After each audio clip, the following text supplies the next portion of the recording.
Panik tak? Kami.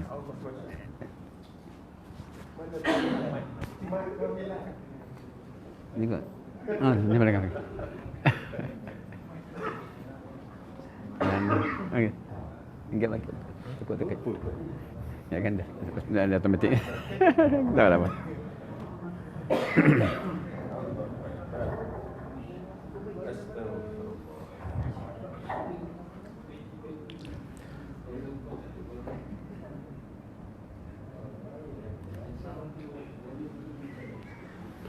Assalamualaikum warahmatullahi wabarakatuh. Alhamdulillah alamin nabi nasta'in ala umuri dunya waddin. Allahumma salli ala sayyidina Muhammad. Allahumma ftahna ababal khairat. Allahumma ftahna ababal amal bil jannah. Allah faqihna fid din wa alim ta'wil. Allah faqihna fid din wa alim ta'wil. Allahumma faqihna fid din. Al-Fatihah. A'udzu billahi bismillahirrahmanirrahim. Alhamdulillahil alamin arrahmanir rahim maliki yaumiddin. Iyyaka na'budu wa iyyaka nasta'in. Shiratal ladzina an'amta 'alaihim ghairil maghdubi 'alaihim waladdallin. Imam, tuan-tuan dan puan sekalian, kita teruskan dengan tajuk fiqh al-awlawiyat. Keutamaan pada malam ini kita khusus kepada keutamaan dalam keluarga muslim. Membina keluarga muslim itulah lebih kurang. Dan saya mulakan dengan Al-Quran Al-Karim surah Ar-Rum ayat 21. Wa min ayati an khalaqa lakum min anfusikum azwaja litaskunu ilaiha wa ja'ala bainakum mawaddatan wa rahmah. Inna fi dzalika laayatin liqaumin yatafakkarun.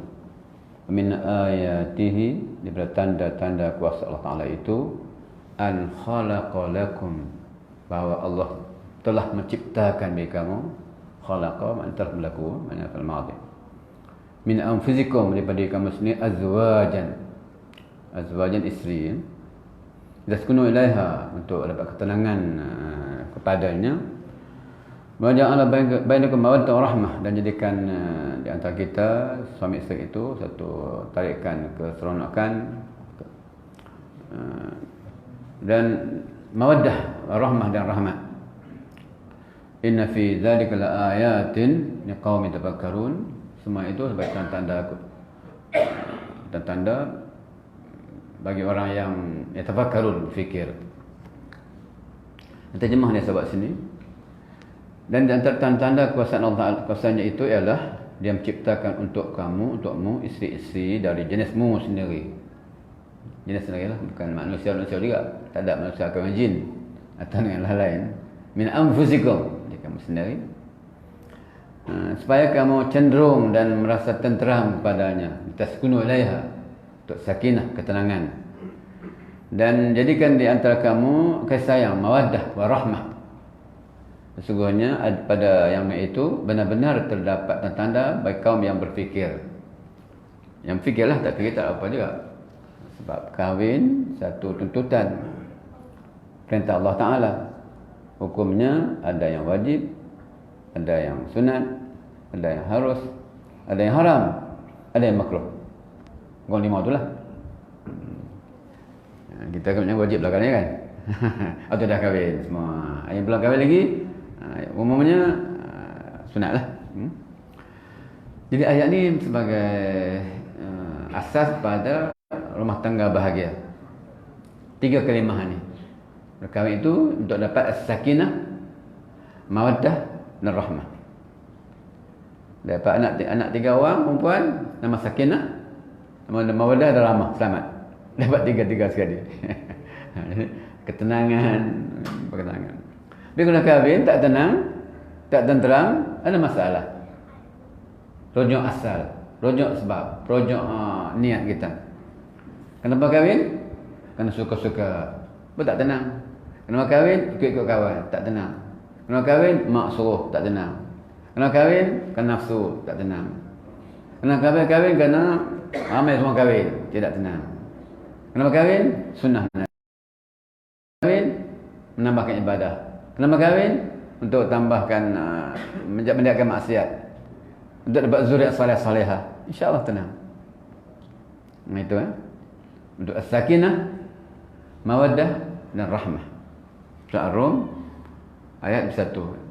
Bagi siapa yang mengamal maksud kubra, dia baca tiap petang. Siapa yang mengamalkan bila maksud kubra, dia akan baca ayat ni. Muhasabah ingatlah. Wah diri aku dapat ketenangan tak? Mawaddah tak? Sakinah, rahmah tidak? Kalau ada, alhamdulillah. Cari mana-mana yang tak betul, perbaiki. Mungkin cadut tak betul, mungkin pemakanan tak betul, mungkin penggunaan tak betul, mungkin sebagainya. Dapat 4 perkara ni, masya-Allah baik sangat. Ini sebuah hafal. Tunkul mar'atu li arba'. Tunkul mar'atu li arba'. Berkahwin itu dengan 4 perkara. Pilihan 4 perkara. Untuk berkahwin itu pilihan bakal isteri itu 4 perkara. Juga bakal suami. Hadis sebut bakal isteri. Suami cari isteri, laki-laki cari perempuan. Tetapi perempuan juga ada hak untuk memilih suami. Dia berhak. Cuma dalam konteks fiqahnya, maka seorang gadis dia ada kaitan dengan walinya.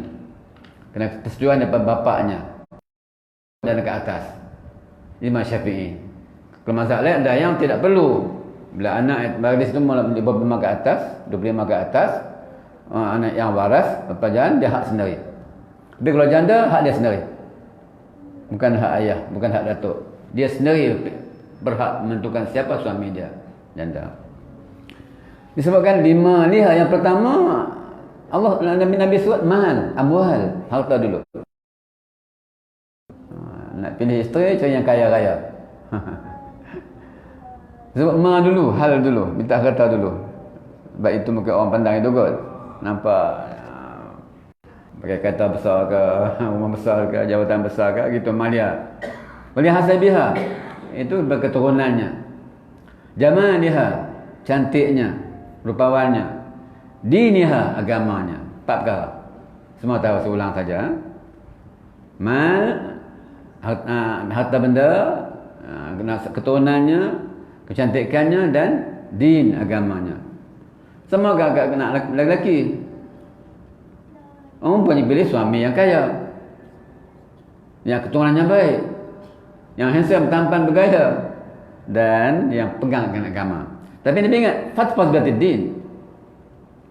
4 itu sebutan pertamanya harta, yang keduanya keturunan, yang ketiga cantik. Tapi Nabi kata pilih yang 4 dulu.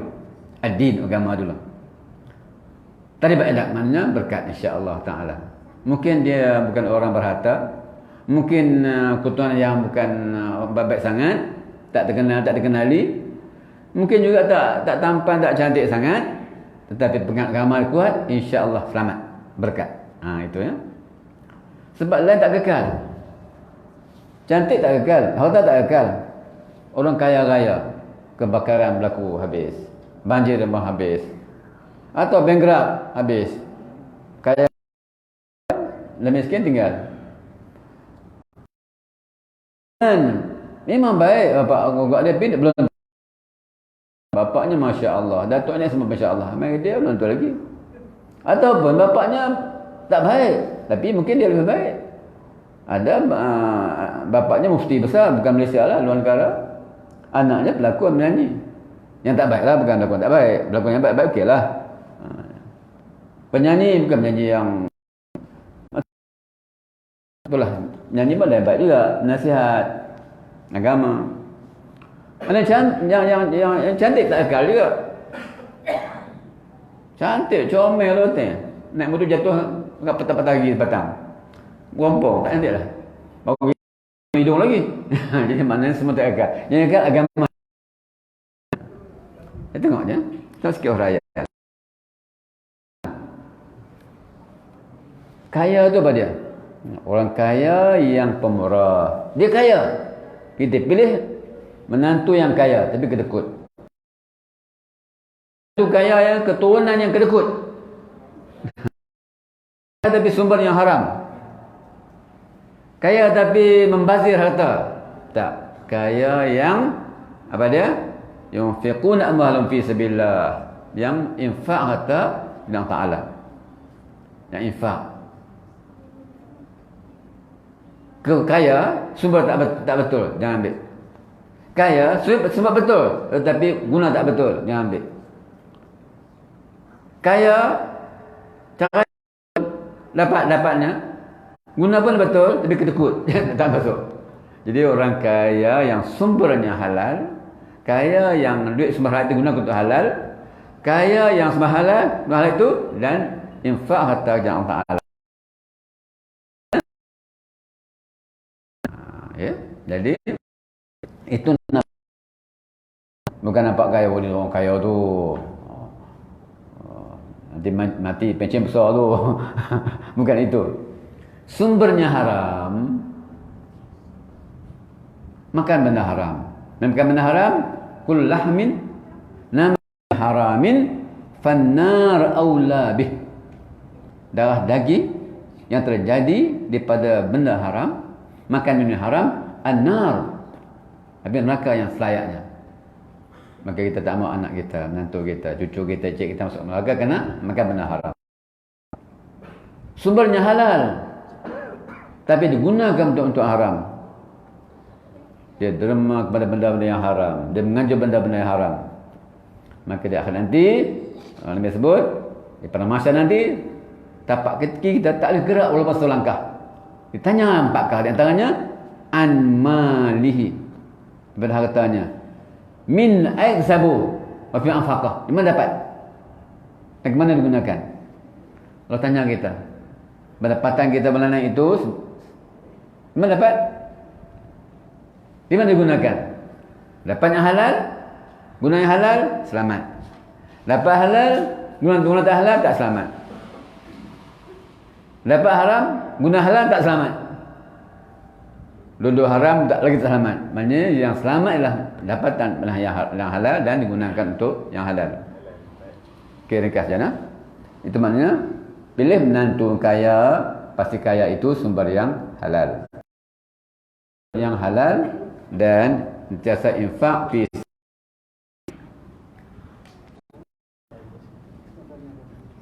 Apa lagi? Nasab, keturunan. Keturunan yang baik-baik ni anak Tok Mufti. Contoh ya, anak orang alim, ya. Tapi berapa ramai juga bapa ibunya baik-baik, anak tak baik. Berapa ramai juga mak bapaknya perompak, anaknya baik. Bapa orang Malaysia kita pun ayahnya pelakon. Saya tak kata pelakon tak baik semua, ada yang baik. Ibu ayahnya penyanyi, pelakon, yang tak baik pun ada, tapi Allah. Maknanya asalnya bukan itu, asalnya agama. Itulah terbaik. Tapi ditekankan bahawa gini, keturunan macam mana? Bukan saja orang baik, tengok. Tengok hadis ni. Kisah seorang sahabat ini, dia nak pilih seorang perempuan yang baik keturunannya, tapi dia kata,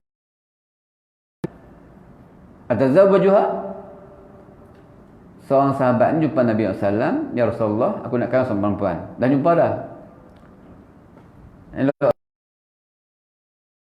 Ngam lah tu. Tapi tanya ya Rasulullah, ya Rasulullah, wa innaha la talidu. Tapi dia tak ada anak, tak mata. Keturunannya tak ramai anak. Itulah. Kakak dia pun anak seorang juga. Semua adik-beradik anak seorang. Boleh tak kahwin dia? Nabi kata, tak payahlah. Tak usah kahwin dia lah. Dia jumpa lagi yang kedua. Tak boleh, tak payah kahwin. Yang ketiga, ya Rasulullah, aku jumpa sekian-sekian tu. Dah cantik, comel belakang dah, tapi dia tak ada anak. Bukan dia tu, maknanya dia keturunan tak banyak anak. Nabi kata, tak payahlah. Yang ketiga atau keempat baru Nabi kata, tazawwajul wadud fa in mukazim bikum al-umam yaumil qiyamah. Berkahwinlah dengan orang yang subur, yang dapat anak banyak, Pada adatnya dapatlah kalau anak-anak beranak ramai. Aku suka umatku ramai nanti. Jadi pilihlah yang adik-beradik. Adik-beradik berapa? 16 aja. Saya 20 ambil 20. Ya bukan salah. Kitanya kalau boleh pilih yang ramai anak. Nabi suka pada zuriat orang yang banyak zuriat, ramai anak. Saya ada murid seorang di Amat. Saya kenal bapak dia. Dia ramai, siapa ada 16 balik dia angkat. Rupanya betul lah anak kawan saya, 16 orang adik-beradik. Satu ibu. Baru ni sekarang ada seorang dia salam. Murid, ditanya anak berapa? Baru 12 Ustaz, baru 12. Baru 12. Alhamdulillah. Tapi yang kecil hati yang tak ada anak, tak apa, itu kesalahan Ta'ala. Itu Allah Ta'ala. Itu hak Allah Ta'ala. Benarnya kalau boleh yang itu. Maknanya jangan pilih tak ramai anak. Saya jumpa seorang Cina, tak boleh tanya. Tanya, cik berapa anak? Saya kata 8 je. 8? Oh, CEO, mati. Mati ya. Kenapa? Orang Cina sekarang 3, 4 je. 2 orang yang beza. Oh, saya kata Cina kamu tu 16 orang. Dulu, sekarang tak. Dulu, tidak. Tapi kita Alhamdulillah, kita soal rezeki tak kira. Rezeki ada rezeki yang salah. Ramai anak, semua sekolah, semua berjaya Alhamdulillah. Anak seorang, tak jadi juga. Allah Ta'ala yang tentukan. Kita ikhtiar. Langsung balik saya di depan Temeluh, bukan Temeluh, di lepas Pahang lah. Rob ya Rob ya. Katanya bapa dia balik 12 orang. 12 orang. Semua sudah mesti. Saya tak kata mesti baik, tapi nak tanya gambar awalnya baiklah. Ayah kerja apa? Kerja polis. Dah pangkat dan tak ada pangkat. Tak pangkat apa pun. Betul? Ayah ada kebun. Itulah dia korang. Tak pindah mana duduk Temeluh duduk di Raub tu lah. Dengan kebun kertas sikit tu, dia jaga anak-anak dia. 12 orang semua berjaya masuk universiti. Saya ulang, bukan muliakan universiti sangat. Nak ceritanya, zahirnya berjaya lah. Dia dah baik Alhamdulillah. Rupanya ada kaitan dengan amalan dia, pemakanan dia, pergaulan masyarakatnya. Amalan tak tinggal. Semayang pastinya tak tinggal. Puasa sunat pun dia amalkan. Bersedekah dia amalkan. Dengan masyarakat dia baik. Allah tunggu rezeki. Dengan mak ayah yang ada, tentu dia kena baik. Dengan mak ayah utamakan. Dengan keluarga terdekat. Dengan jiran-jiran tangga. Kalau banyak duit pun, dengan mak ayah tak peduli. Pangkat besar, duit banyak berbilion pun, jiran dia tak peduli. Tak berkat. Allah Ta'ala dulu. Ibu ayah, jiran tangga, kena dekati. Infak tiap hari, bersedekah. Bersedekah. Yang kedekut.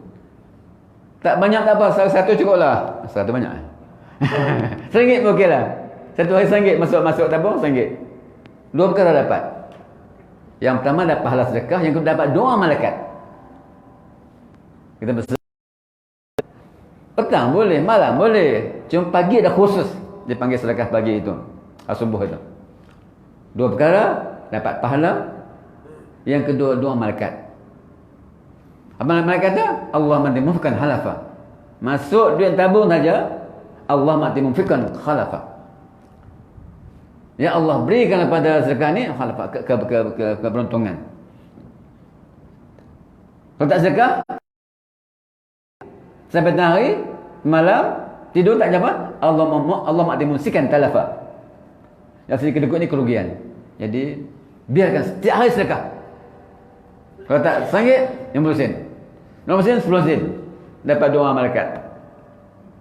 Datang tabung tak? Sedangkan tabung satu. Kalau tak cukup, 10. Ada masjid tabung banyak pada orang. Masjid di Pont Johor saya bagi. Bakar dekat rumah. Tak ramai pun. Jadi pilihlah satu. Orang dua tabung masukkan. Tak kira. Maksudnya bersedekah pagi itu 2 perkara dapat. Pahala sedekah dan doa dari malaikat. Jadi kisah ini Nabi suka orang berkahwin dengan dapat anak ramai. Jangan sekat. Rezeki ada insya-Allah. Ikhtiar untuk ikhtiar ada rezeki. Cari. Ikhtiar insya-Allah taala. Jadi ini kaitan dengan keturunan. Bukan keturunan itu baik itu, tapi keturunan ialah orang yang banyak anak, ramai adik-beradik. Nabi suka pada umat yang ramai. Tapi ramai yang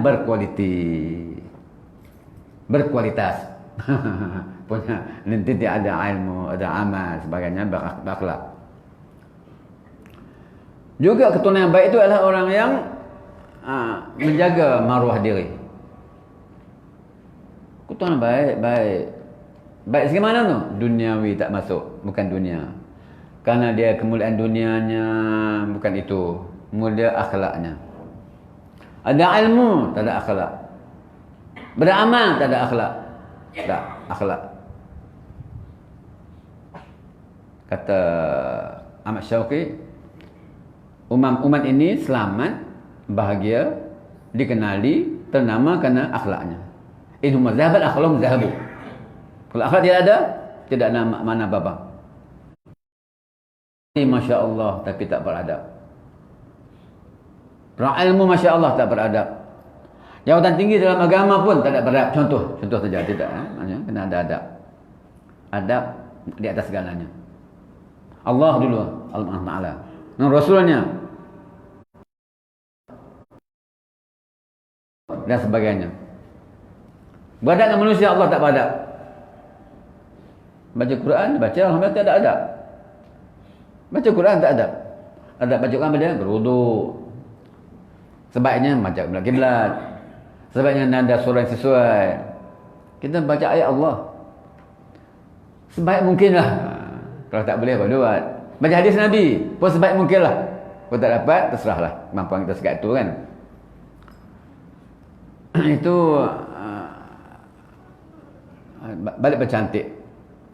Wanita nak bayar jamal liha, cantik. Wanita cantik. Cantik ni tak boleh kosok saya seorang. Saya cantik macam ni, orang lain tak boleh pula. Kisah orang Iran. Dia gemuk. Maaf saya, perempuan tu gemuk. Jadi dia makan ubat kuruskan badan. Suami ceraikan dia. Saya suka orang gemuk. Dia suka orang gemuk. Dia nilai, dia fikir orang suka. Ada suami yang suka isteri gemuk. Ada suami yang suka yang kurus. Ada lelaki yang suka isteri yang tinggi. Macam-macam itu hak masing-masing. Bukan standard. Kita mau wanita yang cantik itu, yang kurus. Tak. Ada macam-macam. Macam kita lah. Ada suka Honda, ada suka Volvo, Mercedes. Ada suka Bimba, begitu saja. Masing-masing. Anak Rolls-Royce lah, anak Porsche ke. Masing-masing minat dia. Jadi, tapi zaman sini, zaman di sini maksudnya, ni, kul mu'minat yaghuddud min absarihinna wa yahfaz furujahunna wa la yubdina zinatahunna illa ma minha. Jaga ni. Pandang matanya, perhiasannya. Mata, menjaga mata, pandangan matanya. Ini kisah wali-wali kan. Ringkas cerita semua dah tahu. Seorang yang termakan buah delima sungai selama dia mana makan berulat. Dah makan dia terfikir, betul ke buah delima ni pokok hutan ke orang punya? Dia mundik ke hulu sampai sebuah tempat benda rumah kecil. Dan masuk itunya habis salam dia jawab, ada pokok delima. Dia tanya pakcik tu, ni pokok pakcik punya ke? Iyalah, saya dah makan hanya buah tadi. Minta maaf lah. Pakcik maafkan dengan syarat dia khadam pakcik 10 tahun. Khadam 10 tahun menyesal beritahu no? Tidak selamat no? Tak. Dia beruntung. Daripada haram makan buah orang punya, nilai dia haram lah. Bila kita tak haram lah, hanyut sungai. Makan je lah kan. Lebih dia hamba, dia khadam tak apa. Wallahualam kisah ni lebih iktibarlah pengajaran dia. Kasihan tak pasti pun lagi sebut. Mana tak apa, khadam-khadam lah. Dah 10 tahun dia khadam, dah cukup, nak balik ada satu salah. Kena kahwin nak pakcik. Kahwin tak masalah kan. Kahwin anak dia, okey lah, tak masalah. Biasa untuk guru gitu-gitu. Dia nampak anak tuan tua sikit, dia usaha kahwin anak dia. Biasa gitu. Tapi saya pakcik anak buta, Buta tak apa pakcik. Tangan capit kan kena kuai kan? Tangan capit. Kaki kudung. Telinga pekak. Allah, cukup syarat semua. Dah mata, buta telinga, pekak tangan kena ambil. Tak apalah. Asal pakcik maafkan saya. Semua tahu kita ni kan? Kemudian tu bila ada akad nikah semua, tak tengok lagi. Tak tengok lagi. Tapi hukum kita boleh. Hukum Islam tengok unzur ilaiha. Kalau minam tengok. Supaya kita nanti. Tapi kes ini, wallahu alam, itu pada orang sufi ni, dia tengok nampak nikah, dia tengok, ayah kata mata buta, nampak mata cantik je. Kata pekak, bersalam jawab je. Tangan pun elok semua. Patah balik. Ayanda. Betul kan? Anak Datul bilik tadi betul lah tu. Ayah kata mata buta. Kata pekak, nampak dia nampak. Dia jawab salam. Maksud ayah, mata buta tak pernah nampak benda haram. Nak tengok benda haram. Dengar pekak dah, dengar benda yang haram. Tangan apa ya? Bengkok, cengkok. Tengkok ya. Kerana tak sentuh benda haram. Kaki capit, kaki ayam tu lah, tinggal jumpa asal gitu lah. Maknanya tu simbolnya gitu.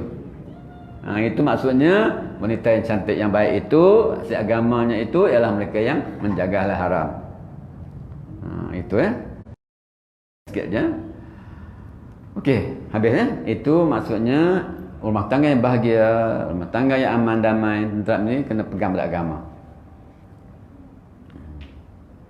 Ada pula yang jaga mata, jaga telinga, jaga pakaian tapi tak sembahyang. Macam mana? Ada kan? Ada. Tudung tak tinggal, alhamdulillah. Cakap baik-baik semua. Sembahyang tak tinggal. Sembahyang tinggal. Orang datang rumah, lain tuan tetamu daripada tak tinggal sembahyang. Allah tinggal, lain tamu. Ada juga. Jadi kalau gitu tidak. Segala apa yang sebut tadi adalah as-salatu imaduddin. Pakai cantik bagaimanapun, cakap badak bagaimanapun, apa saja pun, kalau tak sembahyang, tak pakai. As-salat imaduddin. As-salah itu imad, tiang agama. Fan aqamaha faqad aqamaddin. Siapa menegakkan sembahyang, menegakkan agamanya. Man tarakaha faqad hadamaddin.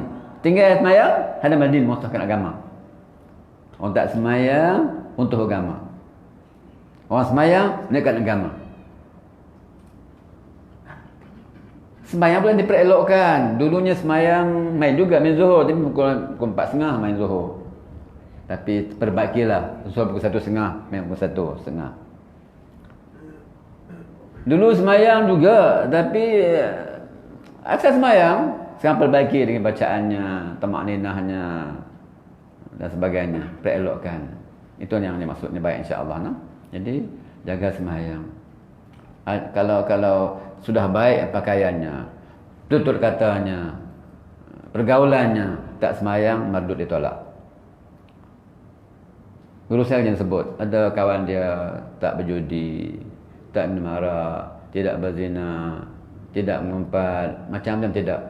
Termasuk tidak sembahyang. Bila tak sembahyang, semua tak terpakai. Baik macam mana pun, bila tak sembahyang, mardud. Yang pertama dihisap, yang mana kiamat ialah as-salah. Di kiamat nanti, soal ibadah, ditanya tentang salat. Jika baik sembahyang, maka semua amal diterima insya-Allah Ta'ala. Jika sembahyang tak terima, lain ditolak. Jadi, jaga ini, segi akhlak, adab, perketuturan, pakaian, pergaulan. Sebaik mana manusia ini, bagus dengan Allah Ta'ala, Masya Allah. Sembahyangnya, puasanya, zakatnya, haji, umrah, sedekah sembuat. Dengan mak dia sombong. Dengan mak tak peduli. Mak dia kasar. Mak dia merhadik sebagainya. Maka Allah walidain. Allah redha apa ibu kita redha. Mak ayah redha. Wa qadara rabbuka alla ta'budu illa iyyah. Allah tentukan bagi kita, Allah Ta'ala tentukan bahawa jangan sembah siapa pun dengan Allah Ta'ala. Bil walid ihsanan, ihsana, bil walidain ihsan. Allah kembarkan, sembah Allah dengan baik bapak. Dua perkara. sembah Allah dan buat baik mak bapak. Dekat. Aqimus salah wa atuz zakah. Dengan sembahyang tunaikan zakat. Yaumul qiyamah, yaumul akhirah. Beriman Allah Ta'ala dan di akhirat. Beriman Allah Ta'ala di akhirat. Tunaikan sembahyang, tunaikan zakat. Ini sembah Allah dan buat baik mak bapak. Sembah Allah, Masya Allah, tapi mak bapak tak peduli. Dia tak hormat, dia kasar, maka tak masuk. Buat baik mak ayah, Masya Allah, Allah tak peduli, tak masuk. Jadi sembah Allah Ta'ala dan apa? Ihsan. Buat baik. Muhasabah diri sendiri kita lah. Masa mak ayah ada, kita kasar, kita garang, kita tak peduli.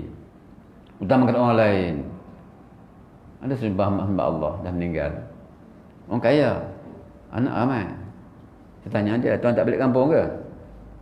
Nak balik macam mana? Kenapa macam mana pula? Kereta dah? Tak. Saya stop lah. Sama tu. Anak tak pakai. Anak ramai tak peduli. Sibuk masing-masing. Dia lepas geram. Dia tak tanya pun. Sikit je dia tambah lah. Banyak anak ramai sibuk masing-masing. Kalau anak 4 orang, katakan 4 bulan sekali pun baliklah. Setahun sekali lepas lagi balik kampung. Tak kira lah ke Kelantan ke Johor Kedah ke, tak kira lah boleh balik. Share pakat-pakat. Katakanlah 4 orang. Ni bukan 4 lebih 4 orang. Tak boleh tolong mak balik kampung ke? Setahun 2 kali ke 3 kali ke sekali pun mak tak balik kampung sebab tak ada kenderaan. Ada kenderaan tapi tak ada mandu.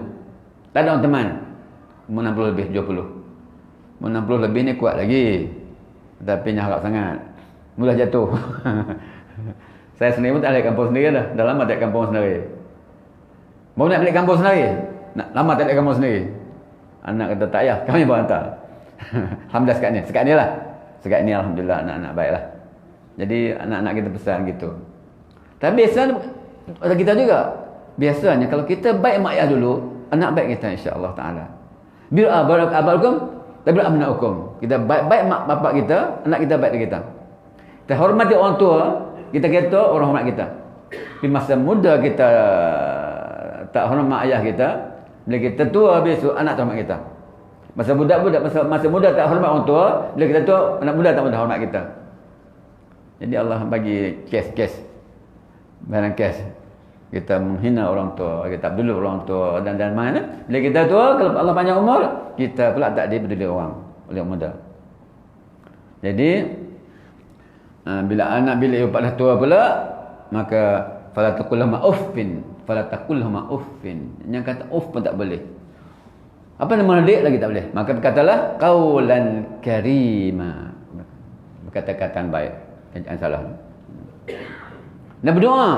Sentiasa doa kepada Allah Ta'ala memberi kerahmatan, memberi pengampunan kepada ibu ayah kita. Kariman. Okey. Dan satu perkara lagi ringkas-ringkas je, kita semua mudah-mudah aja. Keutamaan hidup ni. Nak kata keutamaan ni bahawa ada orang utamakan harta benda, lupa kepada sedekah. Utamakan pada ibadah khusus, lupa pada mak ayah. Utamakan mak ayah, lupa pada Allah Ta'ala. Utamakan Allah Rasulnya Masya Allah, tapi masyarakat tinggal, tak boleh. Masyarakat. Utamakan sedekah besar-besar, yang kecil tak sedekah. Utamakan, begitulah maknanya, utamakan kenafikan ini. Dan balik-balik At-Tahrim pula, ya allazina amanu qu anfusakum wa ahlikum nara. Waquduhan nas wal hijarah 'alaiha malaikatun ghiladun syidad la ya'sunullah ma amarahum wa yaf'aluna ma yu'marun. Surah At-Tahrim ayat 6. Wahai yang beriman, ya allazina amanu.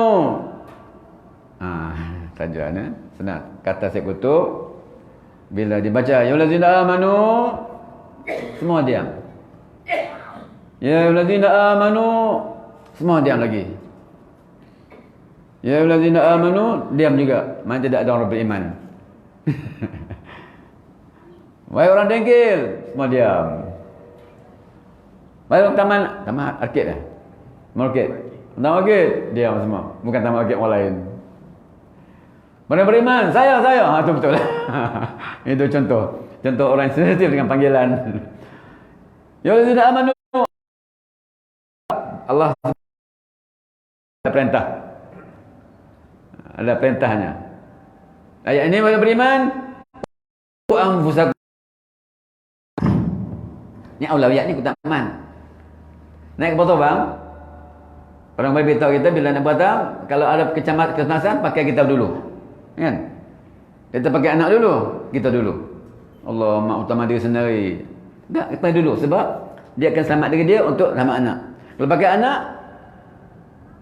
dia tak selamat, anak tak selamat juga. Jadi, ku anfusakum di kamu. Semayang. Ku anfusakum kita dulu, anfusakum dulu. Anak semayang. Cucu semayang, pak tak semayang. Atuk tak semayang. Tak apalah, kita anak-anak buat dapat pahala lah tu. Tak aci, tak boleh. Kena kita juga. Ku anfusakum di kamu sendiri. Cikgu, hala pelajar pergi semayang asrama. Dia di surau, dia tak semayang. Ku anfusakum di kamu sendiri. Seorang tu tak aurat, dia tak aurat. Ku anfusakum. Seorang jemaah cermat, tak jemaah cermat. Ku anfusakum di kamu sendiri. Jangan bazir, jangan bazir. Ku anfusakum, jadi kamu. Apa lagi? Utamakan diri kita dulu. Ibda nasik, ibda binafsik. Jadi utama diri sendiri. Mungkin tuannya di mana? Utamakan diri sendiri. Kita mula dulu. Ibu-ibu yang semayang tepat masa Allahu akbar lepas azan, dia semayang di rumah katakanlah. Anak tengok, cucu tengok. Biasa gitu. Sekali mak tak semayang, dia akan ambil sejadah, ambil telekung sunat semayang. Tapi kalau waktu tu mak tak peduli, anak tak peduli juga.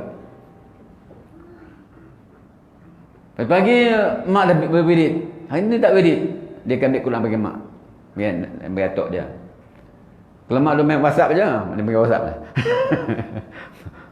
Orang azan dia tak sini gitu. Jadi ku anfusakum dan wa ahlikum nara, di kamu suami dan isterinya.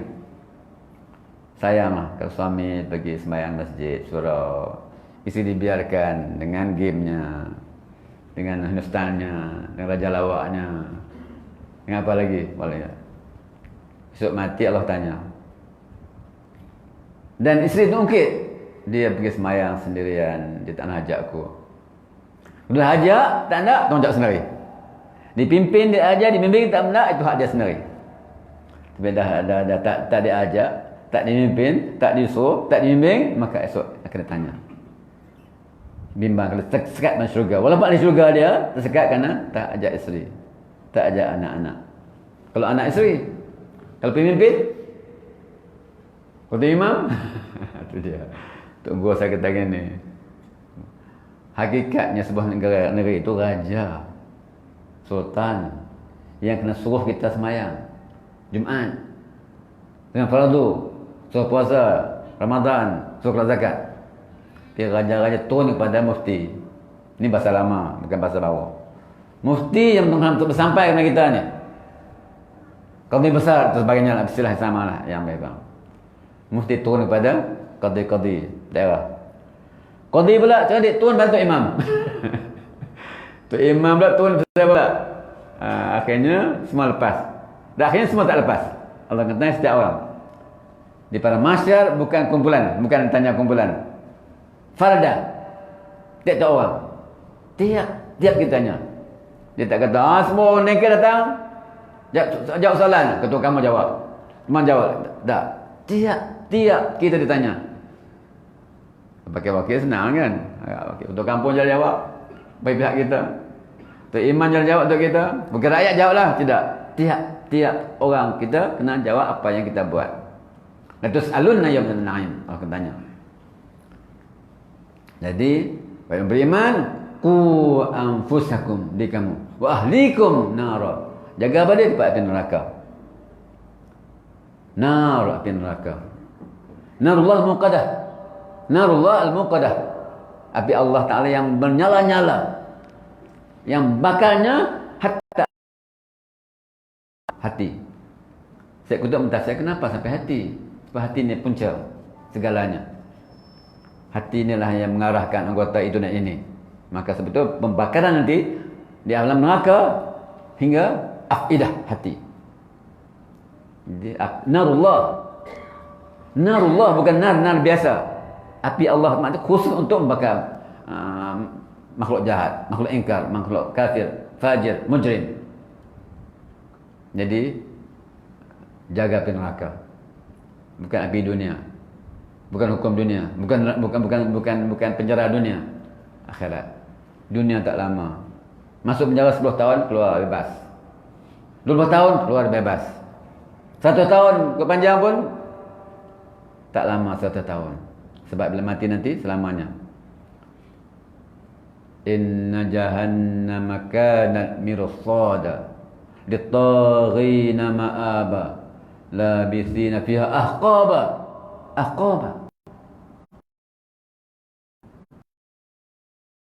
Tunggu mangsanya. Jadi ulang-ulang baca ayat. Inna jahannama kanat mirsada lit-taghin ma'aba labithina apa. Ayat-ayat tentang Makiyah ni banyak tentang api neraka, tentang syurga neraka. Amma tasa'alu lin nabil azim. Cerita kisah syurga neraka, kisah kiamat. Zulzilatil hari setiap hari tentu baca ulang-ulang tengok pada kematian. Nabi kata aku dibangkitkan di kiamat macam ni. Musa'na wasa'aka hatain. Aku dibangkitkan kiamat macam ni, dekat sangat. Aku dibangkitkan dengan jarak kiamat macam ni. Bukan macam tu. Bukan macam ni. Tapi macam tu dekat sangat. Ada penceramah menyebut. Dikata hadis bukan hadis. Tahun ini Ramadan. 15 Ramadan hari Jumaat. Maka dikatakan bahawa akan berlaku satu gempa luar biasa. Dikata hadis. Sebenarnya bukan hadis. Itu hadis. Bukan. Ini maudhu'. Yang dicipta mereka. Tapi beriman pada kiamat wajib. Bila Allah yang tahu. Nabi pun tak tahu. Malaikat pun tak boleh tahu. Wajib beriman hari kiamat. Bila? Aku dibangkitkan dengan kiamat macam ni, dekat sangat. Tanda-tanda sudah banyak. Wa qulna sul hijarah, api neraka itu pembakarannya daripada nas dan hijarah manusia. Bukan kayu. Tapi manusia jadi bahan api bakar untuk bakar manusia. Dan hijarah batu. Alaiha malaikah, yang menjaga neraka itu malaikat. Bukan wadah penjara biasa. Ghilan syidad, yang gagah perkasa. Sifatnya la yasunallahu ma'amuru wa yaf'alu ma yu'marun. Tak pernah ingkar perintah Allah Taala dan sentiasa buat perintah Allah Taala. Ini saya nak gambarkan bahawa rumah tangga bahagia ini kena ingat pada balasan Allah Taala. Dosa, pahala, syurga, neraka, baik buruk yang Allah nilai Allah Taala. Memang akhir-akhir ni tak nampak sangat dah. Besok mengaji pun, belajar mana nampak sijil, nampak ijazah, nampak jawatan, nampak habuan, tak nampak syurga neraka. Asal kaya raya tak apa, yang pentingnya kaya. Ingat, kaya raya sumber daripada bagaimana, guna bagaimana. Asal alim tak masalah, alim tak tentu lagi. Mu'alimun bi'ilmi ma lam ya'mal mu'azzabun min qabli amal sasan. Orang alim masuk neraka dulu. Kalau tidak beramal. Lima taqulun la tafalun. Cakap banyak tak buat. Nyuruh orang buat baik kita tak buat baik. Afal taqilun tak melangkah. Semua akan tanya. Maknanya dalam kepala kita hari ini ingat syurga neraka, ingat dosa pahala. Sahabat-sahabat Nabi jumpa, apa khabar kamu pagi ini? Aku nampak neraka menyala-nyala. Aku nampak syurga penuh dengan nikmat. Di manalah aku? Di manalah aku? Kita awal mana lagi? Kita fikir nak makan di mana? Warung mana? Nasi Arab mana sedap? Sabah Jaya ke Putrajaya? Syurga tak nampak. Neraka tak nampak. Yang kita dekati adalah orang-orang yang fajir. Alhamdulillah. Dekati untuk dakwah tak apa. Dekati orang fajir, orang jahat untuk dakwah Masya Allah. Tapi dekati untuk buat tak baik, kongsi jahat, jangan. Lepas tu ada ungkapan ni'mal umara ala abwabil ulama. Bi'sal ulama ala abwabil umara. Pemimpin yang baik Mana-mana peringkat pun tak kira lah. Dekati ulama. Pemimpin kampung ke, pihak negeri ke, negara, dekati ulama. Ni'mal insya-Allah baik. Ni'mal ulama. Bi'sal ulama ala abwad. Seburuk-buruk orang ulama ialah mendekati umarak yang jahat untuk mendapat haban dunia. Berapa ramai manusia yang baik, yang bagus, penghujungnya kecundang kerana apa ya? Terus hutang budi, terus hutang duit dan bagai-bagai. Maka akhirnya menggadai prinsip, menggadai agama dan lupa Allah, lupa Rasul, dan lupa segalanya. Bila mati, barulah teringat. Panggil tu Imam Yasin. Bila ayah mati, barulah anak ingat, panggil buat tahlil. Masa hidup tak peduli agama. Inilah aulawiyat kita. Utama kita ialah pandang kepada perintah Allah, suruhannya, larangannya, hukum hakamnya. Wallahu a'lam. Nak tanya apa tak? Sikit je kan? Okey, soalan? Semua mudah-mudah sangat kan? Okay. Ustaz Abdulin, tambah? Itulah yang saya dapat sampaikan malam ini. Sikit saja nah, tapi moga-moga ada lah dapat kita dapat satu persatu. Saya tekankan soal aulawiyatnya lihat balasan akhirat. Aulawiyatnya ialah buat perkara yang berpahala. Aulawiyatnya ialah nilai Allah Ta'ala bukan manusia. Nilai dunia sementara, balasan dunia sementara, nikmat dunia semua sementara, sakit pun sementara. Akhirat ialah khair wa abqa. Akhirat ialah khair wa abqa, baik dan kekal. Wallahu a'lam. Assalamualaikum warahmatullahi wabarakatuh. Wal 'asri. Bismillah.